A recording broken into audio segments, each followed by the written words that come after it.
Happy anniversary! Dahil masaya ako.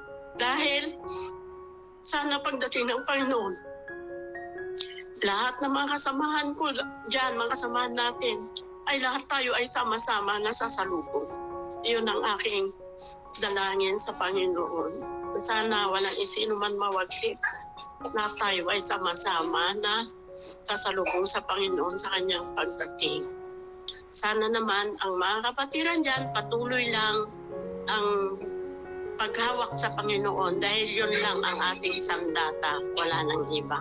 Ako'y natutuwa, dumating naman ang anniversary. Sana happy anniversary sa inyo, sa atin.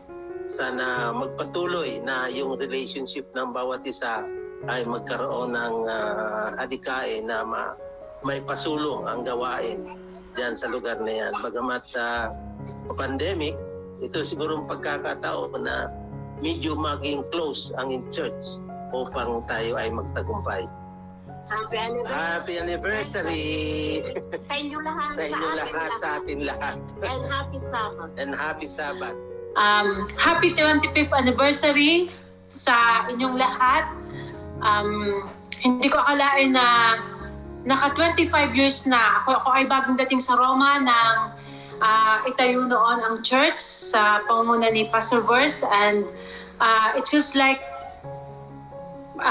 siguro 1 year lang ang nakakaraan, but it means na tayong lahat na nadudiyan sa Rome noong panahong iyon ay tumanda na ng 25 years.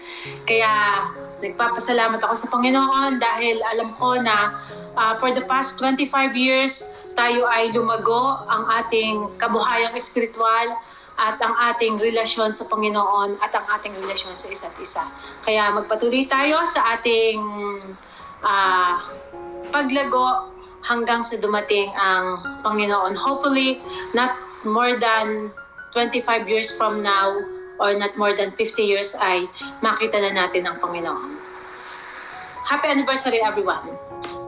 Okay, every anniversary is, of course, a time where we look back, and in this case, it's a very special anniversary, 25 years. We are looking back, and we are thanking the Lord for His goodness and His kindness and the miracles that He has done in this 25 years. But every anniversary is also a message to each and every one of us that we are still here, and we are still waiting for the second coming of Jesus. So it is a looking back, being thankful, but also a looking forward and reminding ourselves of the urgency of the mission that Jesus has given to each and every one of us.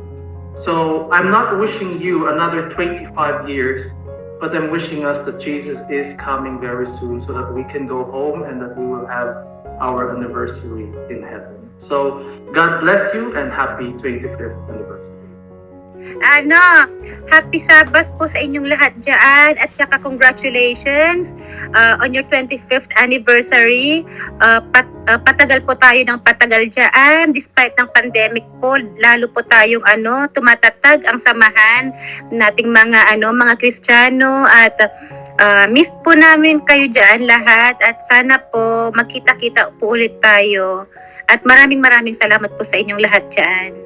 Bawat isa po sa inyo, hindi po namin nakakalimutan. Sa lahat po ng mga naging tulong po ninyo sa amin na mag-ina. Gusto kong batiin ng happy 25th year anniversary ang church, ang ating church dyan.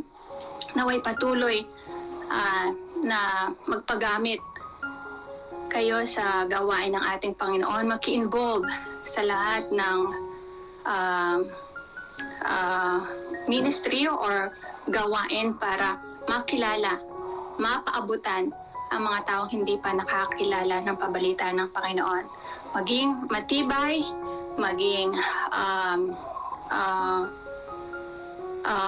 example, instrument ng pagkakaisa, at lalong umalag yung katapatan at pananampalataya sa ating Panginoon hanggang sa siya ay bumalik. God bless po sa inyong lahat, at muli ay happy anniversary sa inyo. Sì, augurissimi a tutti, augurissimi, auguro sia ai giovani ma anche ai più grandi che davvero Dio vi benedica.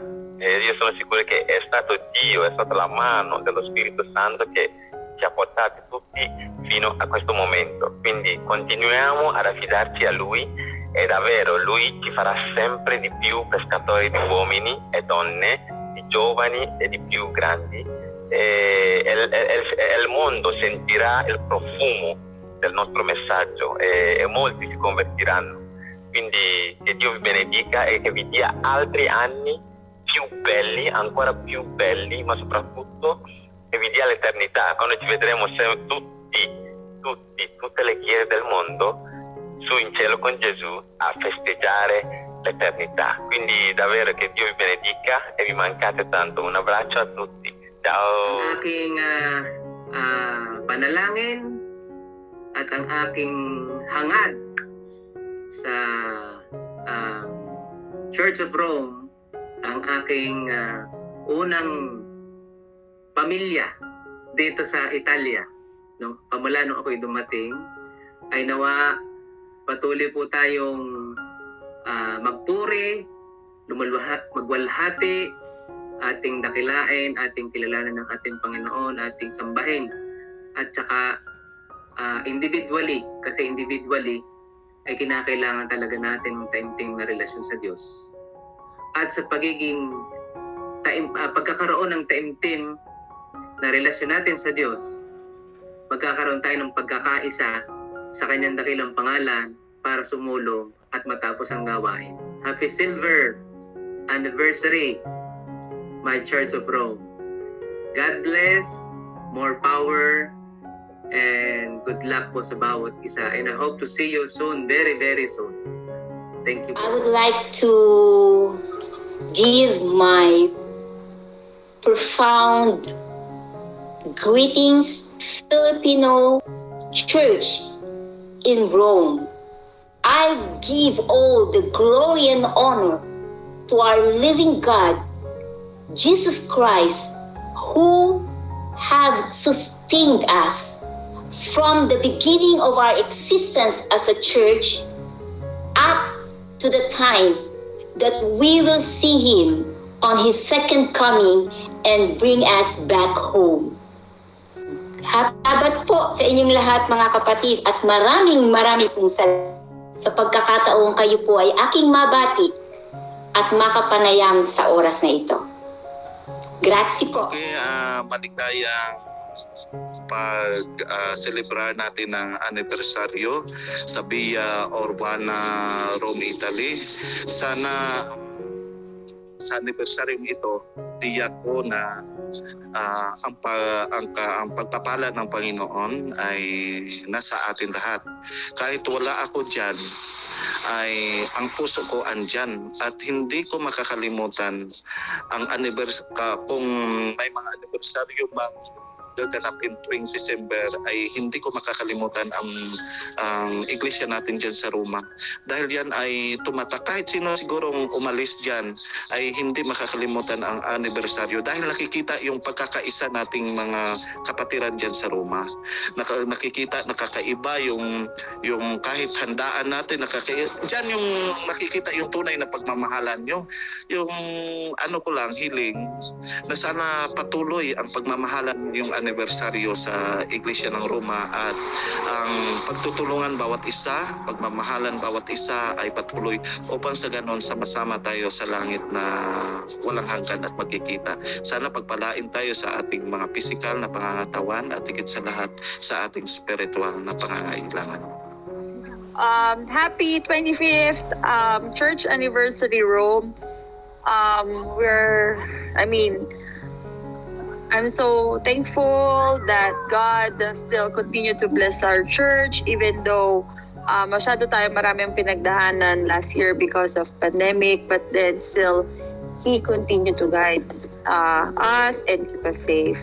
Kahit malayo kami, our hearts will always be with you and hopefully one day we can go back there and see you guys once again. Dalangin ko sa Panginoon na sana ay magpatuloy pang lumago ang ating iglesia, ating church, bagaman na hindi na ako physically kabilang, pero in heart and spirit, ay ako po ay nakikiisa sa pagpapasalamat sa Panginoon dahil umabot na tayo sa 25 years na ang ating church sa Rome, Filipino, SDA. At ako po ay bumabati sa bawat isa na sana magpatuloy pa po tayo, magpakatibay sa ating pananampalataya at gayon din atin pong ibahagi sa iba ang ating kasiglahan para mas lalo pang lumago ang ating pong church hanggang dumating ang ating Panginoon. At marami tayong mai-prepare ng mga tao, hindi lang tayo, pati yung iba. Vi auguro con tutto cuore, 25 anni sono tanti e siete un popolo speciale, tutti anziani, giovani. A me quando arriva in questo momento questi me lo ricordo sempre perché altre chiese non fanno queste cose. Siete l'unica chiesa che fanno questi auguri, ogni anno fate questa festa e mi manca tantissimo perché mi manca la chiesa filippina perché la creatività della chiesa, i giovani, anziani, mettere tutti insieme, creare qualcosa. A me manca tutto quello lì che altre chiese non c'è. Quindi vi voglio fare auguri a tutti voi e la Chiesa. Io prego che il Signore continua a benedire questa Chiesa, che un giorno io torno giù, però questa volta spero di tornare e suonare pianoforte e tutti i servizi della Chiesa. Però la mia preghiera è di tornare e suonare e ringraziare il Signore, ma anche voi tutti per quella che come siete, tutto quello che avete fatto anche per me nella mia percorso della diciamo spiritualità durante quell'episodio a Roma. Quindi grazie a tutti, grande saluto da Genova a voi, io e mia moglie, il mio cane, guarda, Maya che sta lì. Quindi un saluto grande a voi. Hello, good morning and happy Sabbath po sa inyong lahat mga kabatid. Isa pong karangalan na ako po ay makapagbigay ng pagbati po sa inyo. So ang nais ko po sana ang aking pundalangin, lalong-lalo na po sa mga generations na mga ngayon lang o bago po. Itaguyod ninyo, huwag niyong kalilimutan ang mga sacrifices ng mga pioneers. Nang sa gayon ay ang spirit ng evangelism at ang pagbibigay lugod, kapurihan sa Panginoon ang manaig. Hindi po yung ating sarili, ito po ay nangyari dahil po sa gabay, dahil po sa kapangyarihan at pangunguna po ng banal na Espiritu at ng ating Panginoon. Ang kapurihan ay lahat po sa Kanya. Tayo lang po ay mga instrumento. So once again, happy Sabbath and happy anniversary po sa inyo. All glory to God. God bless po mga kapatid.